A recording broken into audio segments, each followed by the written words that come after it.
Next up, we have Pagoda by Xomu and Amidst, featured in Geometry Dash, is my understanding. Yes, I'm wearing different headphones right now. I heard my ears inflamed, but that's besides the thing. Once again, everybody, this is a Basterd's LFA, a layman-friendly analysis. I'm a professionally trained musician and composer, and my objective here is to explain things in a way so that you don't have to be one to understand what is happening here musically.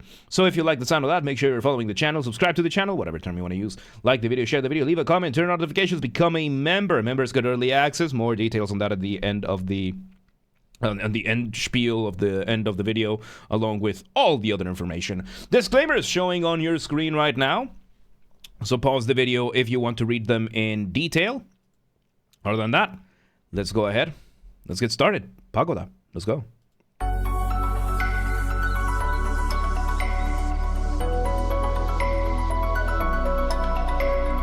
Okay, so we start with a few very, very cool elements. First and foremost, we have our piano giving us our initial motif. Motif being the smallest version of your musical idea, the seed, the essence from which everything else comes from. Underneath that, we are having another synth giving us a little bit of arpeggiation with accompaniment. I think it's doubling the second half of the piano, but I'm not entirely sure. So first we have the concept of motif. This is how you write it. And then we have our that was my computer, sorry, arpeggios, which is when you play a chord one note at a time. So let me bring this, by the way, I'm ready for your roasts. I've had this the whole time. It's even animated so that you can see what I'm playing. Yeah, I've had the keyboard on my desk on the same spot. I've had the software installed.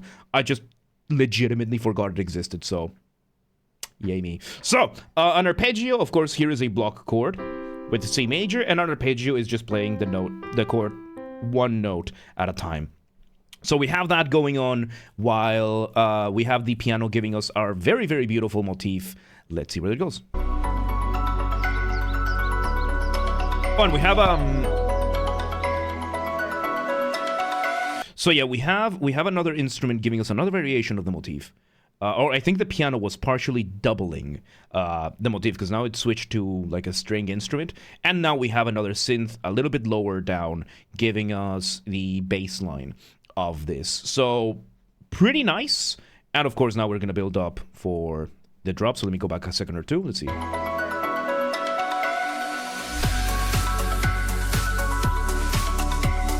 Oh! Okay, so that's what's going on. So we have the first half of the melody being played on the piano, second half being played on this string. Sounds like a plucked string. I could be wrong. I'm not entirely sure. And really good, dude. Very nice. Very, very, very nice. We bring in the drums, which just, once again, goes to show how it just changes the feeling of everything.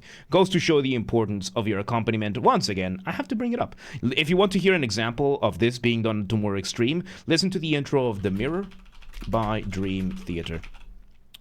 Mirror by Dream Theater. First minute, the guitar is doing the exact same thing. John, John, John, John, John, John, John, John, John. One full minute of that, while and that is called an ostinato, by the way. Ostinato is when you have an instrument repeating itself over and over. And while the guitar is doing that, you have the synths, the drums, the bass, changing every few repetitions, completely changing the feeling of what the guitar is doing. There's parts where it's genuinely difficult to tell that the guitar is still doing the exact same thing. And now, to a different extent, we have this going on. Let's see where it goes.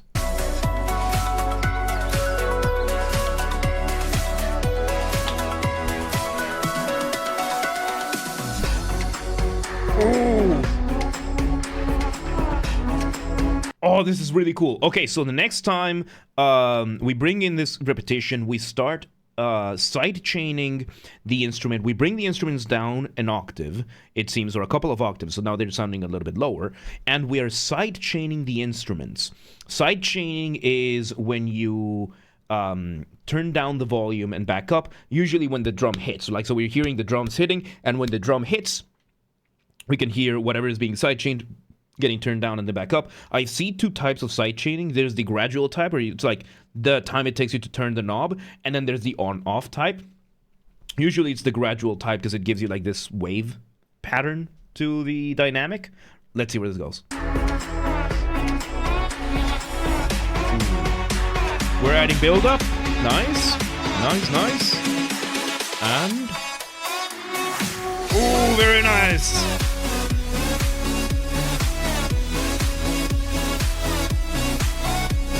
So now we have completely replaced the instruments we had at the beginning. We put them on the synth. They're both now we're playing the full melody without the switch of the instrument all the way through, and this is beautiful. This is beautiful. We have the melody being sidechained partially, or we're having some sidechaining going on with the drop of this beat. Very, very beautiful. Let's see where it goes.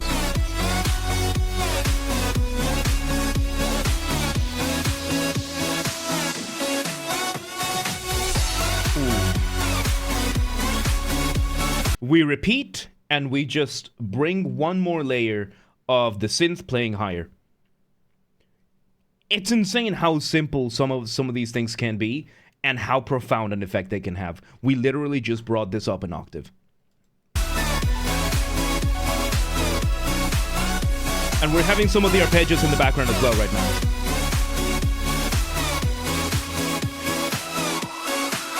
A break moment. We bring this back.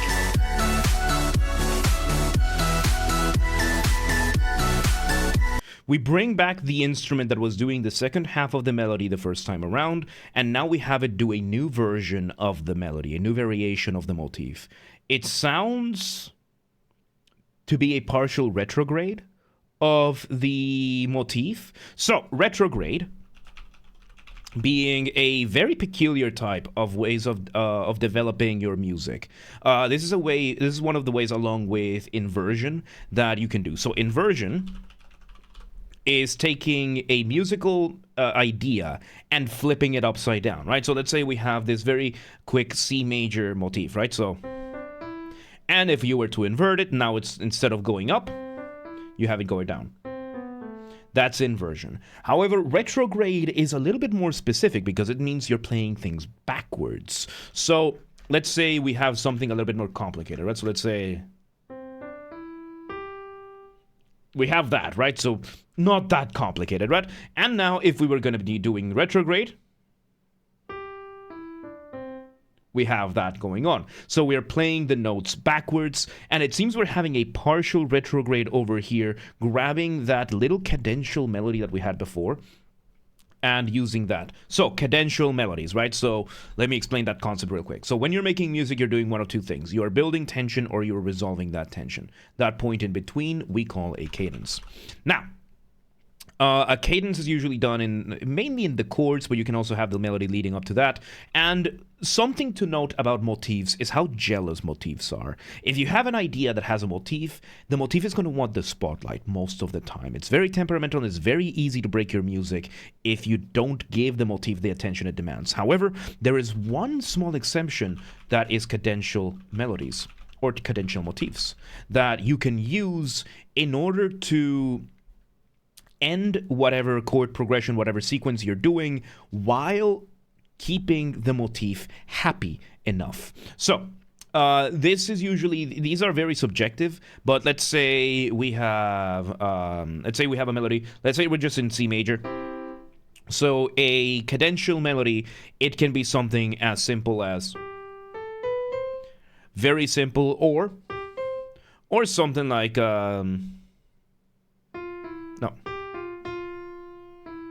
something like that. Something simple that just finishes your melody. So even if I have my motif,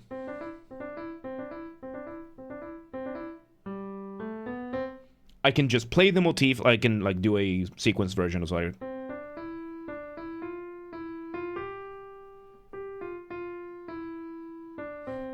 So it's not entirely the motif that I'm playing, but at the same time, it just helps me wrap up the cadence and resolve it without interfering with my motif. It's a very tricky thing to do, but it gives you some freedom. And it seems we've taken those cadential parts of the motif, and we've changed them around, and we're using those for a new melody. Let's see where this goes.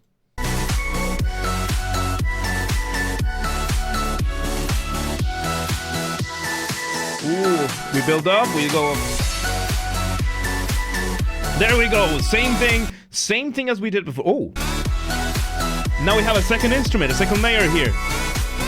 And we're engaging in a very cool kind of call and response. So, call and response being when you have a musical conversation. And you can hear it right now. We have the, let's call it the cadential melody starting, and when it stops, we have this other synth coming in and finishing the melody. Call, response, going back and forth.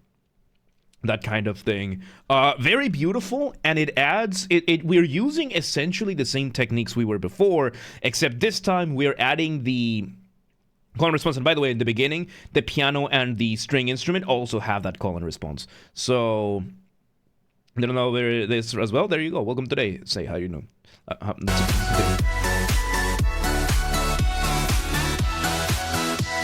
Oh, very cool. And we remove the drums a little bit. And off the ramp we go. Once again, off the ramp being a colloquial term that I use, right? So, colloquial. Colloquial, by that I mean there's no official academic definition for this, or at least I'm not using it for the sake of simplicity. And off the ramp is what I call a transition, a specific transition. It can be as short as a couple of beats, it can be as long as an entire section. And the point of this is to make your listener feel suspended up in the air at the mercy of inertia, waiting to see where you land. How do you do that? Remove the drums. Maybe the bass as well. And that's what we're getting right now. We feel very nice and suspended. We've brought in some bird chirping samples, and let's see where it goes. We've moved the melody to a flute. We have now block chords with the piano. We bring the bass back. All right. We're introducing a slow percussion, adding more and more layers to accompaniment. We're added a second melody on the piano as well. Nice.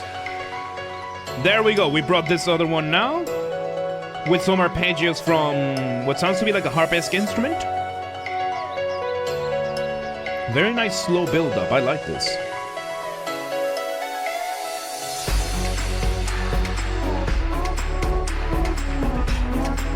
And now we transport this over to electronic bass and drums. With the bass, we have everything kind of obfuscated the same way we did it the first time around. Is it sidechained? Let me hear. It's sidechained again. So we are doing the same structure as before. We're just adding a couple of extra tidbits here and there, but overall it is the same structure as we had before. It's a very good way of developing your material this way, because you get to do everything again, except you're adding some relatively minor changes that completely change everything. Let's see where it goes.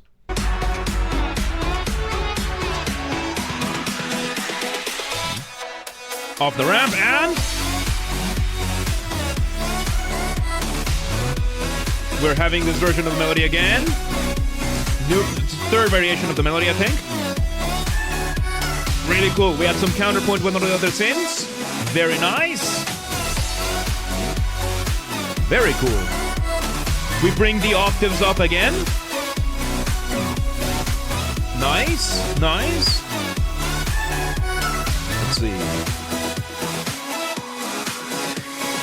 Yeah, she kind of does. Off the ramp again, we bring back the... Oh, that's like a... I don't know the name of this instrument. It's the... I don't know the name of this. It sounds like a harp a little bit. Kind of like a plucked instrument. New version of the melody. With this version of the drums. And music from my channel. Yeah, it's really good. We're slowly reintroducing one of the older melodies again. And we leave some extras. And we engage in a little bit of rhythmic displacement. So, rhythmic displacement being, of course, what just happened. We use that extra silence. We push things down a little bit more, than usual. We use silence, and right as we were about to ask, what happened to the music? We bring in the elements, we bring in the drop. Let me go back a couple of seconds so I can hear that again. And We bring it back. We bring the climax of our piece. We bring the climax. We're reusing material. We're bringing the best version of this melody as we can. And oh boy, is it.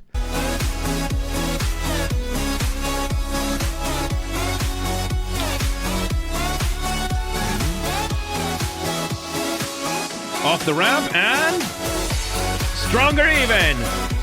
This version of the melody, we're including other versions of the melody in here as well. Oh, this is good. Off the ramp, side chain. One more melody higher up as well, giving us more adornments. Very nice. And how are you gonna end this? Off the ramp and one last hit. We bring the drums, one more run of the drums, but everything else, one last hit and we're running the drums. Still running the drums and there you go. One last loop of the drums. We let it echo out and there you go. Man, that was awesome. That was really fun. There you go. That was Pagoda by Xomu and Amidst. Featured in Geometry Dash is my understanding. Once again, everybody, this has been a Basterd's LFA, a layman-friendly analysis. I'm a professionally trained musician and composer, and my objective here has been to explain things in a way so that you don't have to be one to understand what's happened here musically. So if you're watching this on the YouTube video archive thing, thank you for watching. Make sure you're following the channel, subscribe to the channel, whatever term you want to use. Like the video, share the video, leave a comment, turn on notifications, become a member, all that good stuff. I can finally take off these headphones because I don't need them for this part. So once again, everybody, if we somehow hit 10,000 subscribers on YouTube, I don't like those headphones. I mean, I like them. I just don't like using them for this. So if we somehow hit 10,000 subscribers on YouTube before Christmas of 2025, I will take a single fan fiction of the choice of the community, and I will fully produce, record, and voice act an audiobook for it. This has to be achieved through legitimate and honest means only, by the way. No account duping, no alting, no buying followers, no botting, no rat behaviors like that. Share the videos, the streams with your friends, with your families, with your family's friends, with your friends' families. Those are two distinct concepts, by the way. We do have a member who offered to do a Discord Nitro giveaway if we do it. If you have any other ideas or if you want to contribute as well to the hype, let us know. We'll coordinate even more. And yes, use the hype function on YouTube. I don't know how it works, but we have a group on the Discord that does. So go link down below. Go check it out. Go coordinate. And if you're an artist and you would like Xomu amidst any other artists on YouTube, if you ever want some voice acting from me or some Mongolian throat singing, you know, the good old kind of stuff, or some guitars from me or anything, just reach out to me, let me know, and we will make it happen. If you're in the audience, you know anybody, reach out to them, let them know. Do not harass anyone, do not spam anyone, please. Don't be a rat like that. Members get early access to the content. I schedule the videos for the week on Saturdays, usually. And if you're a paid member on YouTube, you get access to the videos when I schedule them, regardless of the tier that you're in. So become a member today. If you want to listen to this without me interrupting every 3.5 seconds, I will be linking it in the description down below. If you want to request a song and you're not on the live stream, check the pinned comment. It has the instructions on what to do. And if you want to catch the streams when they happen live, we aim for Monday through Friday, 6 p.m. Central European Time. If you're not in Europe, do not worry. We have the full up-to-date streaming schedule showing in your local time zone in both Discord and Twitch. They're both linked down below. So, yeah, I keep not picking towns.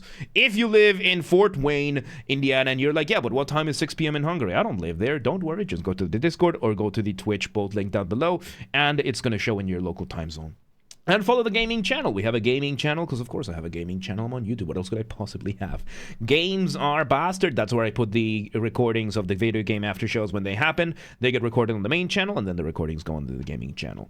Link down below, or just search on YouTube for the same username as James R. Basterd. Just swap the J for a G, and you got it. And, yeah.